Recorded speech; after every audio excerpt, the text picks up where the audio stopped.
네, 또 이렇게 함께 해주시는 분들이 꼭 계십니다. 근데 민주주의라고 하는 걸 우리가 제대로 알고 민주주의의 가치를 지킬 수 있어야 할 텐데, 그 전에 민주주의의 정확한 뜻은 뭐고 그게 지향하는 바가 뭘까? 왜 우리가 민주주의를 지켜야 될까? 민주주의가 뭐길래 윤석열이한테 민주주의를 파괴했다고 하는가? 이런 얘기가 좀 정리가 돼야 될 것 같아서요. 이 말씀을 좀 드리면서 시작을 합니다. 민주주의는 정확히 무슨 뜻일까? 국민이 주인인 주의다. 근데 이제 우리가 어떤 말의 정확한 의미를 알려면 그 반대말을 생각해 보면 그 뜻을 정확히 알 수가 있는데, 확실히 알 수가 있는데, 민주주의의 반대말에 대해서 뭐라고 배우셨습니까? 학교 다닐 때? 공산주의라고 배우셨죠? 예, 제가 이거를 예전에는 민주주의의 반대말이 뭡니까? 이렇게 여쭤보면은 뭐라고 대답하시겠습니까? 민주주의의 반대말이 뭡니까? 독재. 독재, 예. 독재 혹은 전체주의 이런 말씀 하시잖아요. 그래서 질문의 그 형식을 좀 바꾸기 시작했습니다. 민주주의의 반대말은 독재인데 왜 우리가 학교 다닐 때 공산주의라고 배웠을까요? 그러면 공산주의의 반대말은 원래 뭘까요? 뭘까요? 와, 역시 혁신도시에도 확실히, 아니 혁신도시라고도 하면 안 되겠구나. 요즘 별걸 가지고 다 시비 붙는 사람이 있는데 혁신도시라고 해놓으면 개혁신당이나 조국혁신당한테 유리한 거 아니냐고 이렇게 말씀하시는 분들 있지 않을까요? 뭐라고 해야 돼? 그러니까 딴 데 가서 민주주의의 반대말은 공산주의가 아니고 독재입니다. 그러면 맞다고, 우리가 학교 다닐 때 참 그렇게 배웠는데 그게 아니라는 걸 나중에 알았다고 말씀하시는데, 그러면 공산주의의 반대말은 뭔데 그거를 민주주의 반대말이라고 가르쳤을까요? 이렇게 여쭤보면 민주주의라고 답을 하십니다. 아무 감정이 없으세요? 다시 얘기해 볼까요? 민주주의의 반대말이 공산주의가 아니고 독재인데 공산주의라고 왜 배웠을까? 라고 얘기를 한 다음에, 그러면 공산주의의 반대말은 원래 뭔데 민주주의의 반대말이 공산주의라고 가르쳤을까요? 이렇게 여쭤봤다고요. 그러면 민주주의라고 하신다고요. 네. 그렇죠. 이거 또 얘기해야 되나요? 아니, 민주주의의 반대말이 뭐라고요? 독재고. 근데 민주주의의 반대말을 공산주의라고 가르쳤잖아요. 그럼 민주주의의 반대말이 공산주의면 공산주의의 반대말도 민주주의라고 가르친 거 아니에요? 근데 아니라면서요. 그래서 공산주의의 반대말이 뭐냐고 여쭤보면 민주주의라고 한다고. 포기하겠습니다. 웃자고 하는 얘기인데 무슨 말인지를 모르시니 나중에 방송 보신 분들이 댓글 좀 달아주시기 바랍니다. 나주의 척박한 현실에 대하여. 그러니까 공산주의의 반대말은 자본주의죠. 근데 그걸 민주주의라고 실제로 가르쳤죠. 왜 그랬을까? 민주주의의 반대말을 독재라고 가르치면 박정희나 전두환 입장에서 민주주의라는 건 이름에 주의가 붙어있지만 다수의 뜻에 따르는 통치, 데모스 플러스 크라티아가 합쳐져서 데모크라시라고 하지 않습니까? 근데 공산주의라는 건 이념이거든요. 이즘, 커뮤니즘, 그죠? 자본주의, 캐피탈리즘, 사회주의, 소셜리즘. 근데 민주주의는 이즘이 아닌데 주의라는 말을 붙여놓고 반대말이 공산주의다, 마치 이념인 것처럼. 그렇지 않단 말이죠. 왜 그렇게 가르쳤느냐?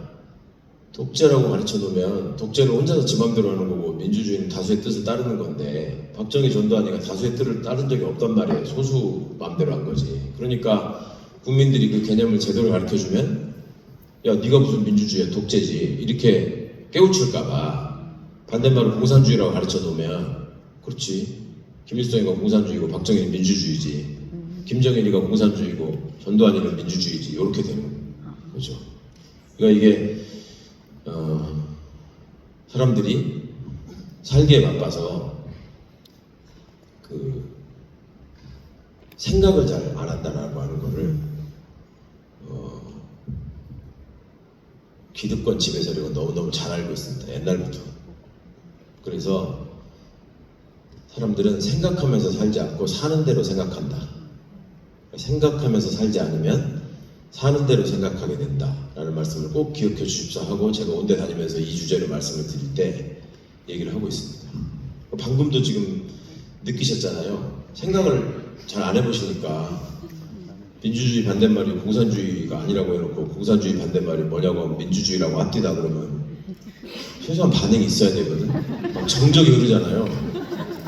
뭔 소리 하는 거죠, 자식이 지금. 이렇게 되는. 그게 이제 왜 그런지를 차차 좀 말씀을 드릴 텐데, 꼭 여러분 책임은 아닙니다.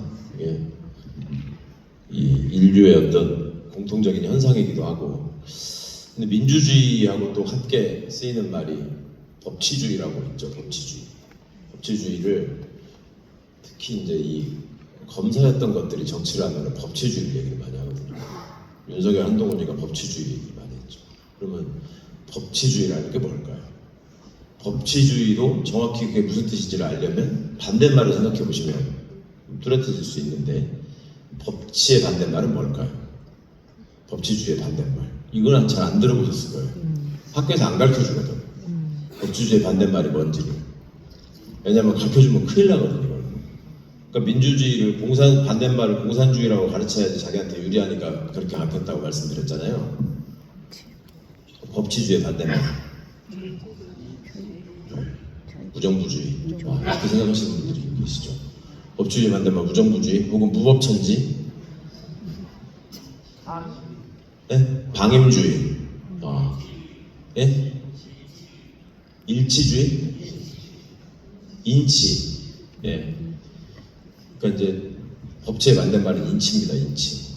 근데 아까 말씀처럼 무정부주의, 무질서, 무법천지 이런 걸 떠오르시는 분들이 현실적으로 많죠. 제가 어디 강연하러 다니면서 인치라고 좀 하고 다니는데 그 뜻이 아시겠습니까? 법치의 반대말이 왜 인치라고 하는지?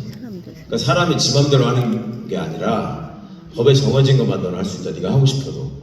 그게 법치주의입니다. 원래 의미가. 근데 우리는 계속 법을 지켜야 된다. 이걸 학교에서 이제 배우면서 법을 지키지 않으면 질서가 무너지고 사회가 혼란해지고 무법천지가 된다라고 그것도 배워왔어요. 그러니까 법을 제일 안 지키는 것들이 법치주의를 얘기하는 겁니다. 지네들은 법 하나도 안 지키면서 사람들한테는 법을 지켜라라고 얘기해요. 그것도 지배 이데올로기에서는 되게 필요한 얘기죠. 뭔가 사람을 이렇게 조일 수 있단 말이에요. 인치가 사람이 지 맘대로 하는 거라서 법치의 반대말이다. 또 역사적으로 보면 법이 있고 법을 지켜야 되는 것을 법치주의라고 하면 함무라비 법전이 만들어진 함무라비 법전 아시죠? 네. 예. 수천 년 전에 바빌로니아도 법치국가라고 해야 되는 거고 법이 있었으니까 고조선도 8조 법금이 있는데 그 중에 3개가 전한다 이렇게 얘기한단 말이에요. 고조선도 법치국가라고 해야 되는 거예요. 그러니까 아니라는 건 너무 쉽잖아요. 그죠? 한동훈이가 한 3,000명 왔구만. 아니 대답을 하시란 말입니다. 네. 아니 뭐 곤란합니까 이거 답변하시는데? 제가 무슨 김건희한테 목걸이 어디 거냐고 지금 물어보는 겁니까? 아, 왜 말씀을 안 하세요? 그걸 무시하시는 겁니까? 열린우리당 대표를 한 사람인데? 순천에서 태어나가지고 나주 사람 아니라고 지금 무시하시는 걸로. 그러니까 이 법치를 원래 얘기하는 사람은 굉장히 절제된 얘기를 해야 되거든요. 왜냐하면 법에 정해진 것만 할 수 있기 때문에. 근데 법을 도구로 사용해서 사람을 겁박하는 데 쓰는 것들이 법치라는 말을 더 많이 쓰고 있는 현실. 이게 이제 우리가 지금 내란이 벌어졌는데도 불구하고 지금 저 당의 지도부가 개선돼서 최고위원으로 됐다는 사람이 어저께도 앉아가지고 대통령은 원래 계엄권이라고 하잖아요. 계엄권이 대통령한테 있는 거다 라고 얘기하지 않습니까? 그러면서 뭐 2시간짜리 계엄이 어딨냐 뭐 이런 식으로 얘기하고 했는데 이런 사람들이 계속 없어지지 않는 이유. 그 다음에 계엄은 잘못됐지만 내란은 아니다. 라고 얘기하는 것들이 또 법대 나온 것들이 많아요. 서울법대 내란과 출신들이 지금 내란과에서 내란을 배워놓고 내란이 아니다라고 주장하는 이런 지금 현실을 보고 계시는데, 그렇게 항상 권력을 휘둘리려고 하는 사람들은 국민을 속인다. 국민을 속이는데 그 속이는 게 먹히는 이유가 생각을 안 하기 때문이다.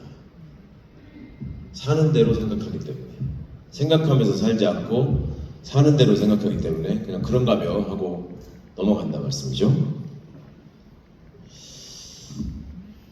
진보와 보수를 많이 얘기합니다. 제가 책에다가 잠깐 담은 내용이라서 좀 소개를 드리고 싶은데, 이걸 한번 책을 이제 아까 많은 분들이 좀 사인하라고 이렇게 보여주셨는데, 초판 제 책이 이제 10쇄를 찍게 됐는데요. 초판 1쇄에만 맨 앞에 제가 뭐 이렇게 손글씨로 쓴 메시지가 써 있거든요. 근데 그런 책을, 그 책을 볼 때마다 반갑습니다. 맨 처음에 나오자마자 책을 사주신 거니까. 근데 이제 책이 한 장도 안 넘어가 있는, 절대 읽어본 적이 없는 책을 1쇄를 들고 오셔가지고 너무 반가웠는데,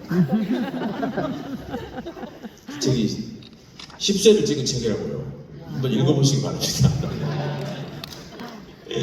제가 북독 갈 때 말씀드리는데, 그 일부러 두께도 라면 위에 올려놓기 딱 좋게 혼백해 이제 안 되게 일부러 만들고 했는데, 그렇다고 해서 그걸 라면 덮는 데만 쓰시고 앞에 3장이라도 읽어보셔야죠.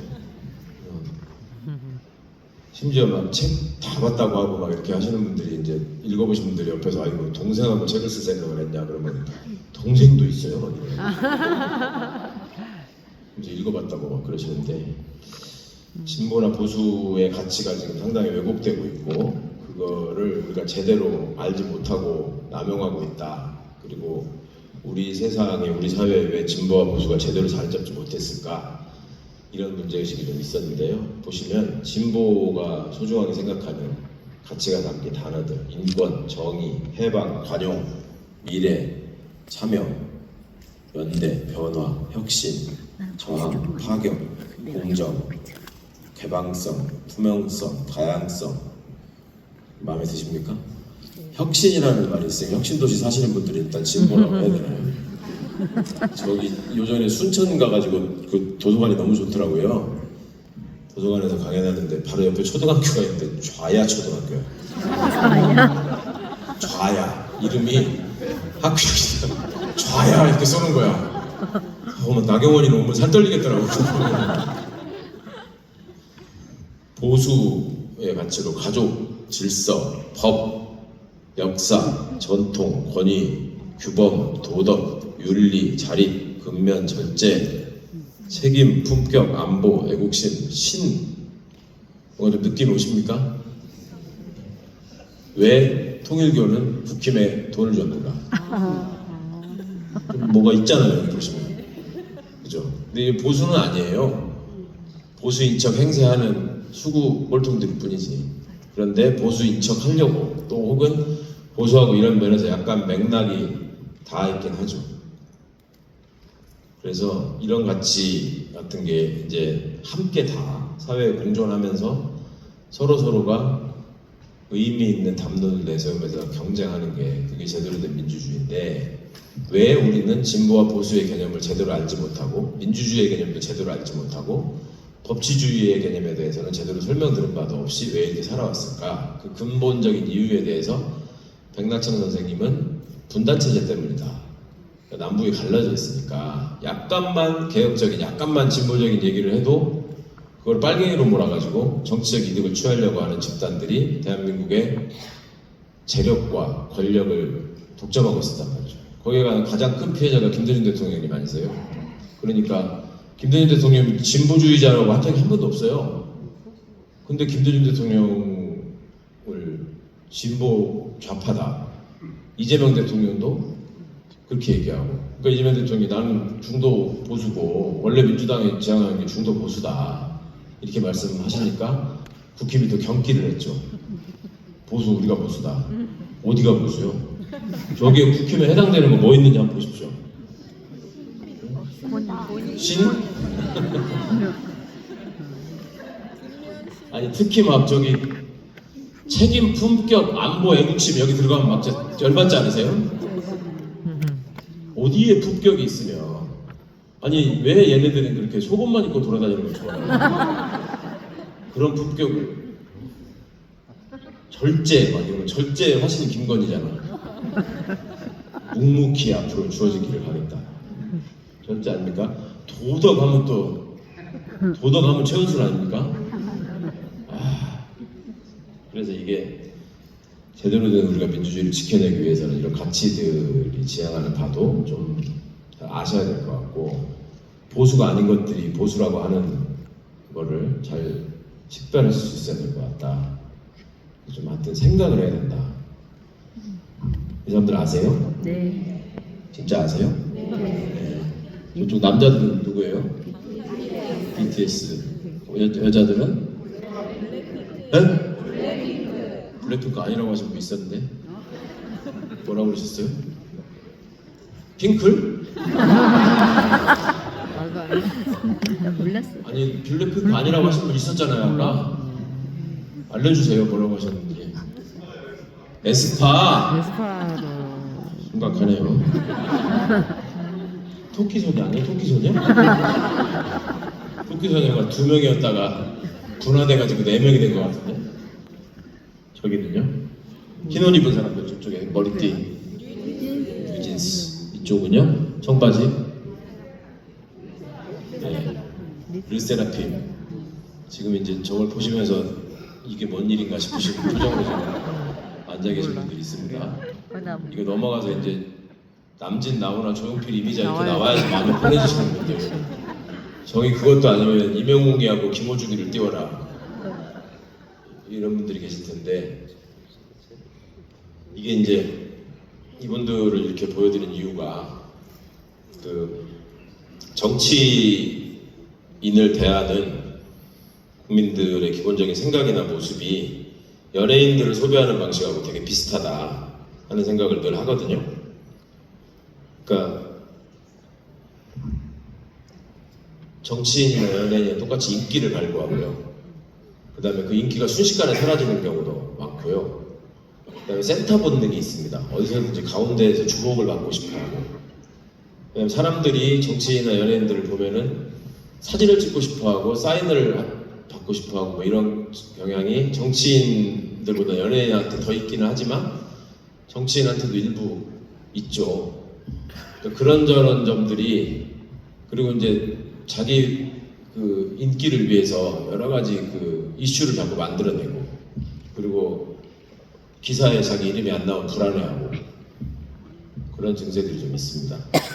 근데 이 정치인과 연예인을 대하는 시민들의 입장에서 보자면 이게 이제 여러 가지 모습으로 또 공통점이 나타나는데 그 중에 하나가 팬덤 현상이에요. 팬덤 현상.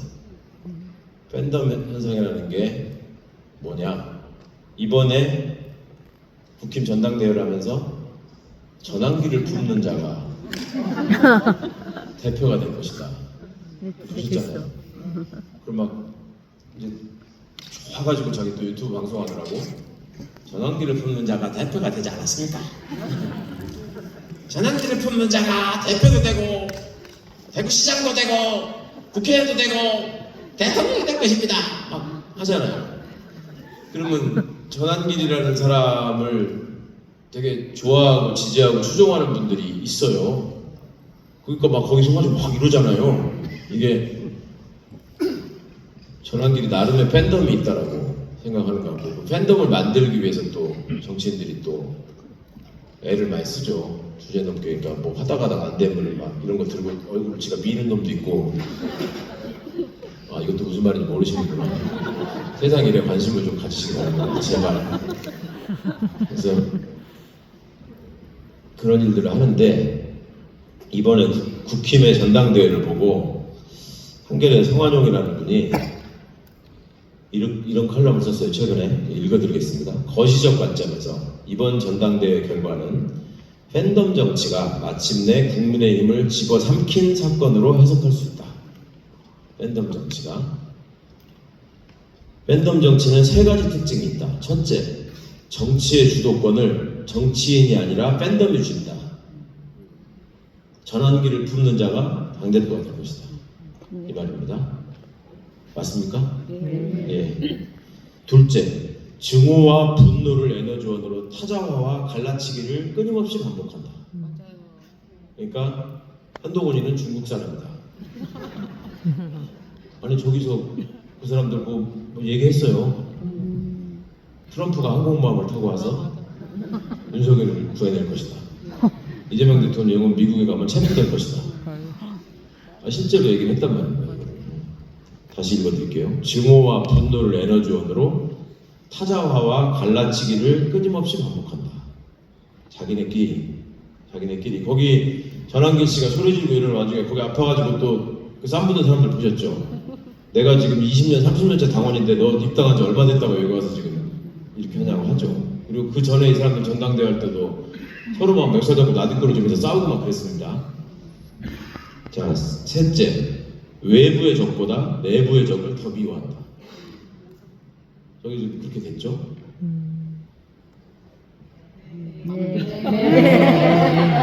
죄송합니다. 얼른 끝내겠습니다.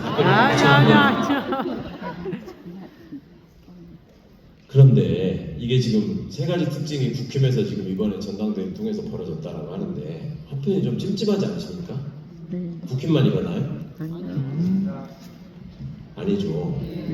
특히 유튜브 열심히 보시는 분들은 아시죠? 이게 무슨 말인지. 다시 읽어드릴게요. 첫째, 정치의 주도권을 정치인이 아니라 팬덤이 준다.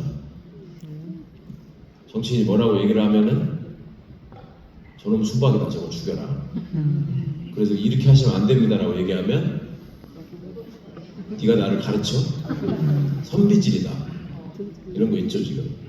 둘째, 증오와 분노를 에너지원으로 타자화와 갈라치기를 끊임없이 반복한다. 나는 문재인을 증오한다. 윤석열을 검찰총장으로 만들었기 때문에. 난 조국을 증오한다.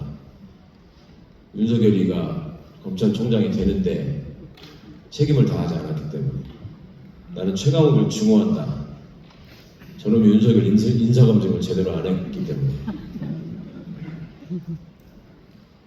그럼 분노해요. 거기에 대해서 사람들이 아니다. 최강욱은 그때 인사검증한 결과 반대했다고 여러 번 얘기했다. 그러면 개소리 하지 마라.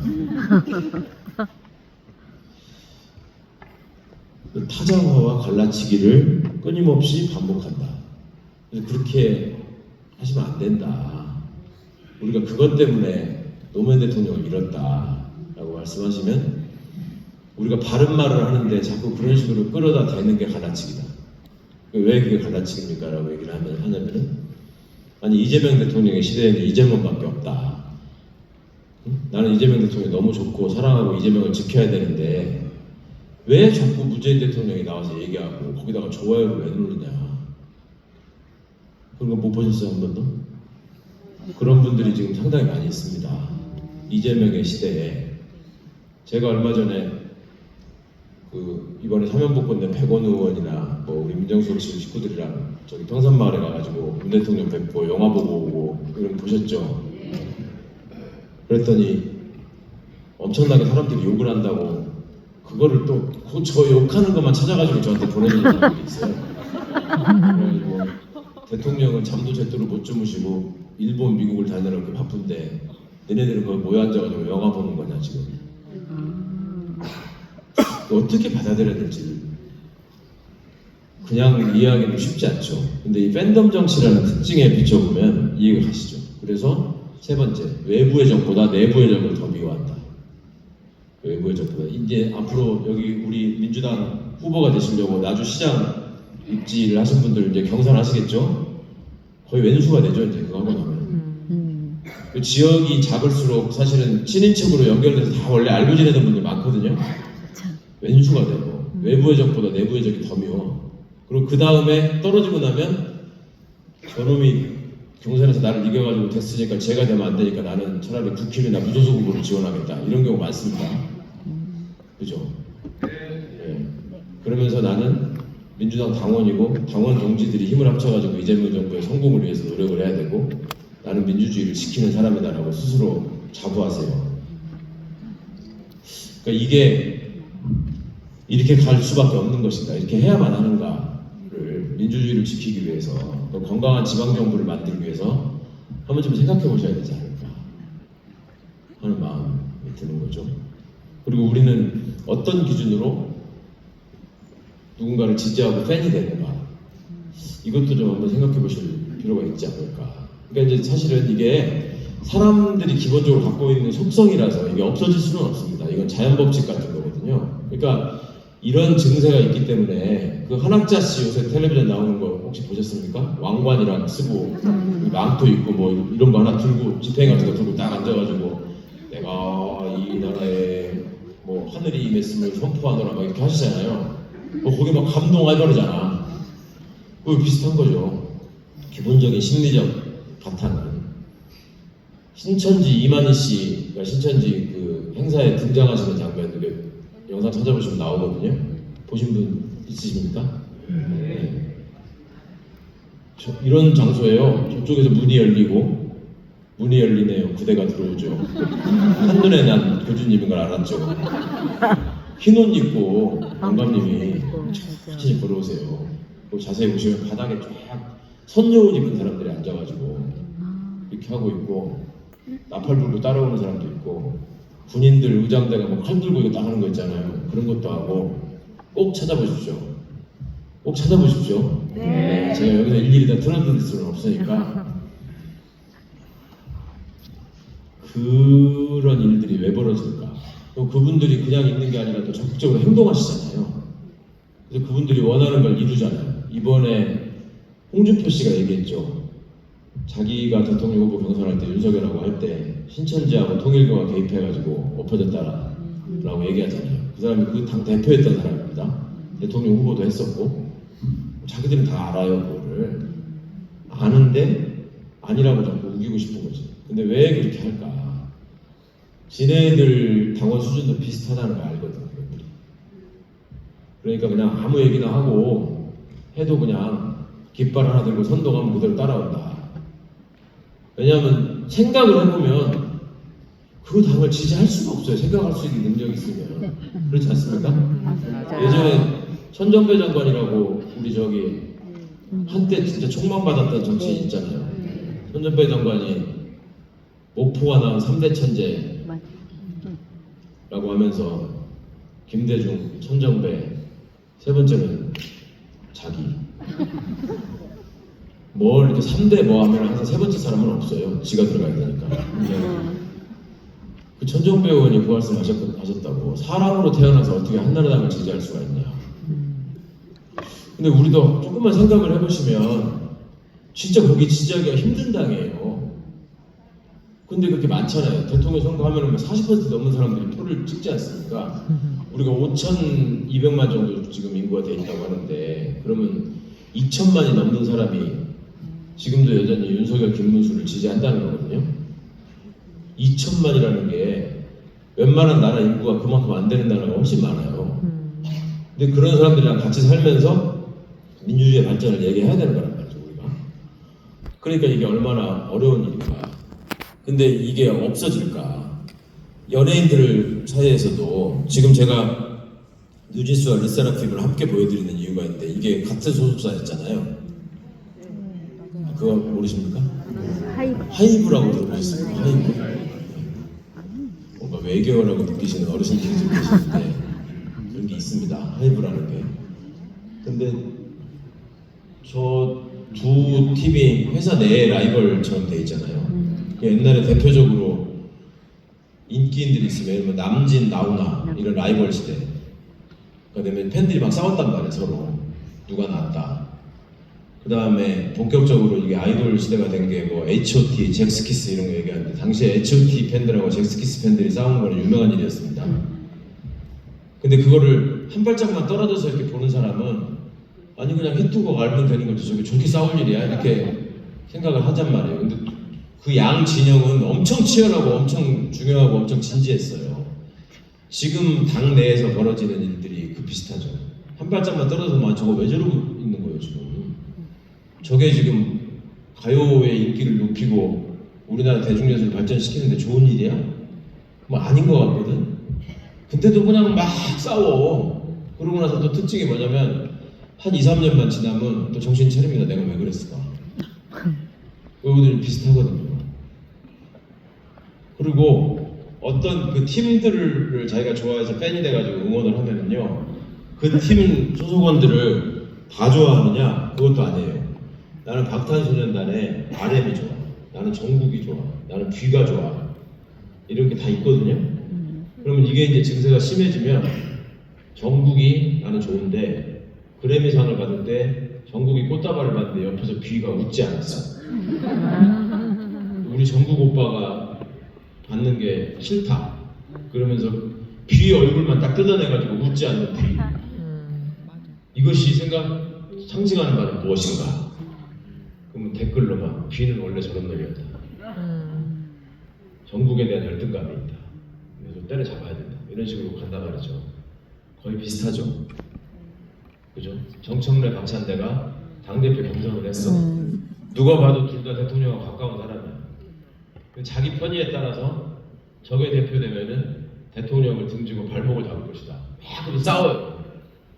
그러고 나서 끝나서 이제 결판이 났는데도 불구하고 아직도 분이 안 풀려가지고 지금도 싸워요. 왜 그러냐고 물어보면 대통령을 위해서 그런데. 그럼 정작 대통령은 할 기회가 있을 때마다 뭐라고 그러냐면 우리는 화합하고 단결해야 됩니다. 우리가 합칠 때만 이겼습니다라고 늘 얘기하거든요. 그죠? 당 대표 때나 대통령 됐을 때나 똑같은 얘기를 해요. 근데 대통령이 그렇게 말씀하시는데 제발 좀 싸우지 마시라. 그러면 아니다. 저 사람 대통령이기 때문에 그렇게 말할 수밖에 없다. 사실 대통령이기 때문에 말 못하는 그 간절한 마음은 대통령을 사랑하는 우리가 대신 얘기해서 대통령이 말은 안 하지만 속으로 저 껄쩍지근하게 생각하는 것들을 우리가 공격해야 된다. 이런 신념에 불타는 분들 있죠. 그게 문재인 대통령 때도 있었습니다. 스스로 분파라고 하고, 그죠?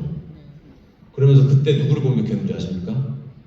저거 같은 당에 있지만 시간 지나면 문재인을 공격하고 등지고 잡아먹을 것이다 라고 하면서 저걸 저걸 쫓아내야 저걸 죽여야 된다. 누구 공격했는지 아세요? 문재인을 사랑하는 사람들이 당시에 이재명을 공격했어요. 기억나세요? 지금 이재명을 사랑하는 사람들이 하는 일이 제가 보기엔 거의 똑같아요 지금. 그러고 나서 그 문재인을 위해서 이재명을 공격한다는 사람들이 나중에 이재명 대표가 대통령 후보가 되니까 문재인 대통령이 이재명 후보를 만나서 격려했다는 이유로 문재인에게 실망했다. 그리고 이재명 대통령 후보가 되니까 이재명이 대통령 되면 문재인을 칠 거기 때문에 우리는 문재인을 보호하기 위해서 윤석열을 지지하겠다. 실제로 그렇게 했습니다. 그 때로 몰려가서 윤석열을 지지했어요. 진짜로. 모르세요? 그렇게 했어요. 그러고 나서 문재인 대통령이 평산마을에서 이재명 후보를 만나가지고 서로 껴안고 서로 같이 손잡고 만세 부르는 모습을 보니까 문재인이 이재명을 지지했기 때문에 문파에서 문재인을 제명한다.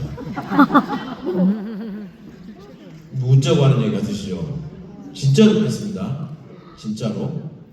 이게 걱정인 겁니다. 이 사람들이 과연 무엇을 위해서 이러는 것인가? 제정신인가? 그러니까 나는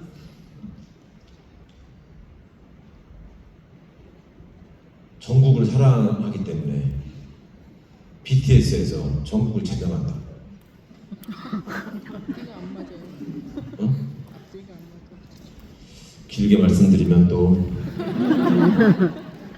이따가 이 문제에 대해서 불만 있으신 분은 질문하시기 바랍니다. 이게 이제 몇 번 말씀드려서 보신 분들 계실 텐데요. 주유소에 기름 들어가시면 저 무연 휘발유하고 경유 중에 골라서 넣으시죠. 경유차 타고 가가지고 휘발유 넣으면 난리 나는 거 아시죠? 네. 휘발유 차에 경유 넣기는 쉽지 않거든요. 아세요? 이거 주유구가 경유차가 좀 더 굵어요. 안 들어가 휘발유차에 넣으려고 그러면. 근데 경유차에 휘발유 넣는 거 들어가거든. 경유차에도 휘발유 넣는 사람들 종종 있습니다. 그런데 왜 무연 휘발유라고 써 있잖아요, 저기?